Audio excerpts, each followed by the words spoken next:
This is your last chance. After this, there's no turning back. If you take the blue pill, the story ends. You wake up in your bed and you believe whatever you want to believe. If you take the red pill, you stay in Wonderland, and I show you how deep the rabbit hole goes. This red pill is consciousness. I am Tanya Gerard, your congruency coach.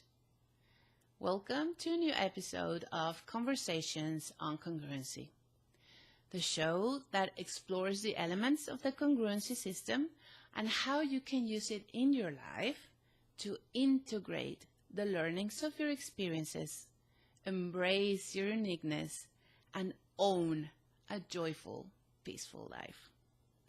Today's topic, as you've guessed already, is consciousness. Consciousness is the threshold to the congruency system. There is no possibility of congruency if you're not conscious of yourself, of how your mind works, on what you want to create. So consciousness is achieved in 2 stages. The first stage is awareness, which we will explore in this episode. And the second stage is intentionality, which we'll explore next week on the next episode. But let's begin by the very beginning, right? So what is consciousness? A very simple way to understand consciousness is, imagine inside your brain you have information in a dark room and you have information stored in a bright room. There are no flashlights, okay? So you can only access the information that is stored in the bright room. Consciousness is bringing files from that dark room into the bright room where you can read them. Consciousness, now that Halloween is close, is pretty much like naming a ghost. You know that say, when there's a name, there's a way. Imagine your thoughts, your beliefs, your ideas are these incorporeal ghosts floating inside your brain. They are actually managing your decisions, but you can't quite grasp how it works because you haven't named them. So consciousness can also be described as hunting for these ghosts, getting them into a net, naming them, and getting to know them so you can work with them. Now, there's something I want to mention about consciousness.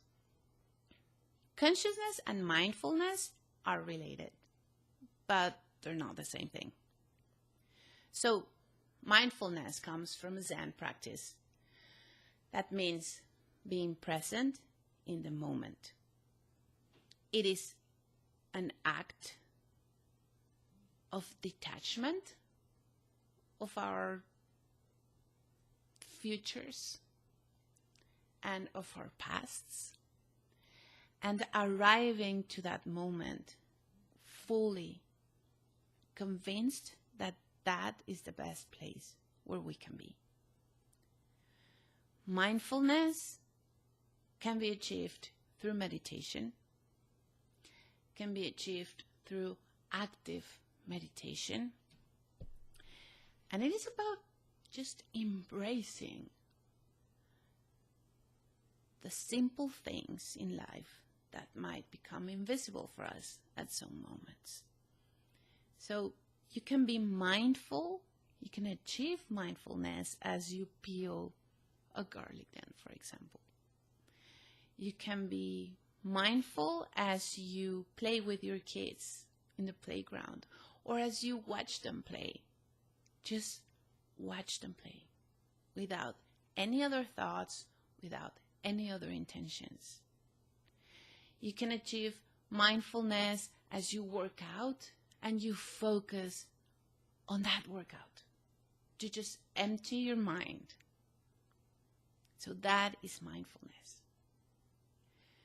Consciousness can be activated through mindfulness. It's one of the many ways to activate it.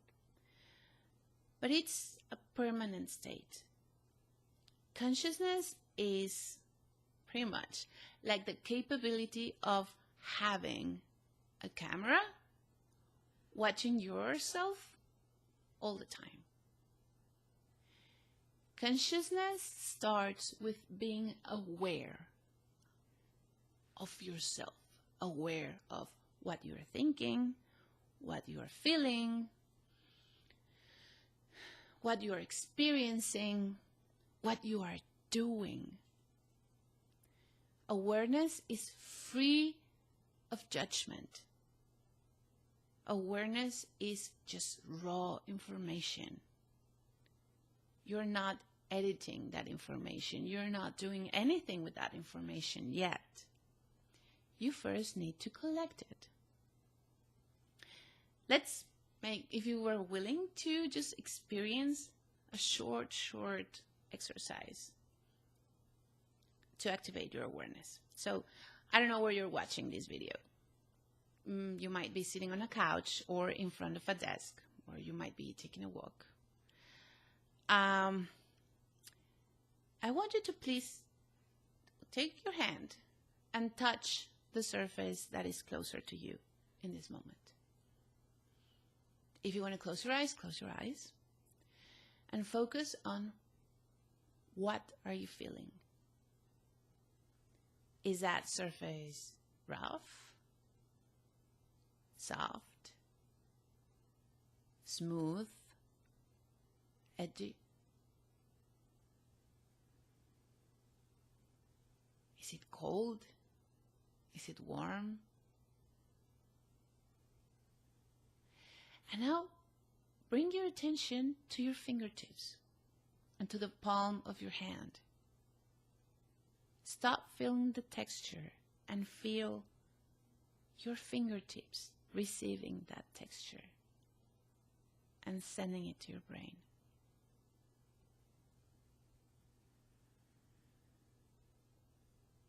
How did it go? Have you tried this before? That's just a very easy example of awareness, of becoming aware of your senses and becoming aware of the information they gather around you. Now we can continue with another stage. Close your eyes. This time you need to close your eyes. Bring your hands close to your body and replay in your mind what you just felt. Try to feel the texture again.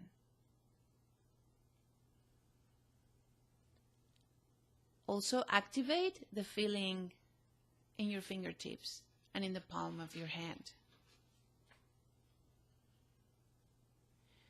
And now imagine you're playing with different textures.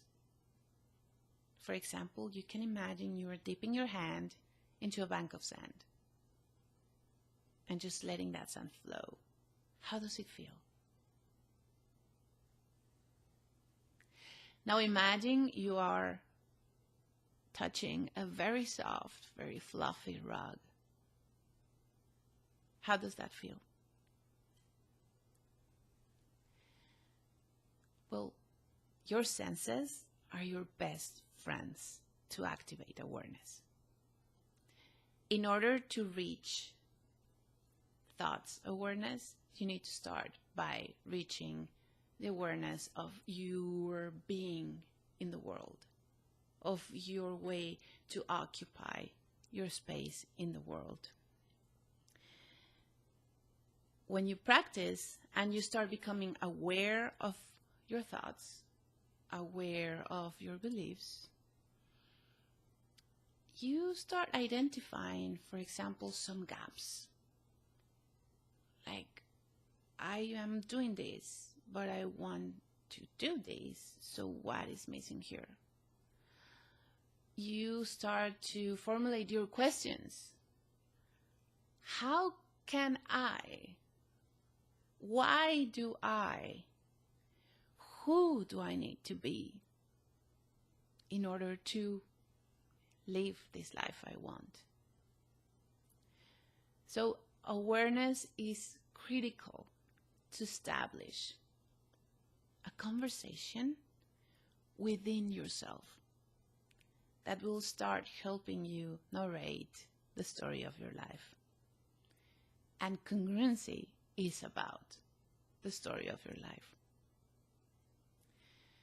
So if you're interested in activating awareness, follow the link you will see in the screen. And just, well, there are a few exercises there you can choose. Use them. Use them to start activating your awareness. Once you start doing that, you can move on. You organically move on to the next stage, which is intentionality. And we will explore next week on the next episode of Conversations on Congruency.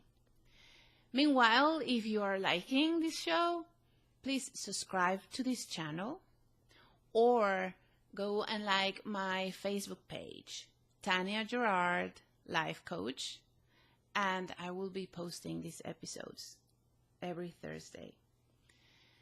Thank you very much. I hope this was helpful and interesting. And please remember, there is no spoon.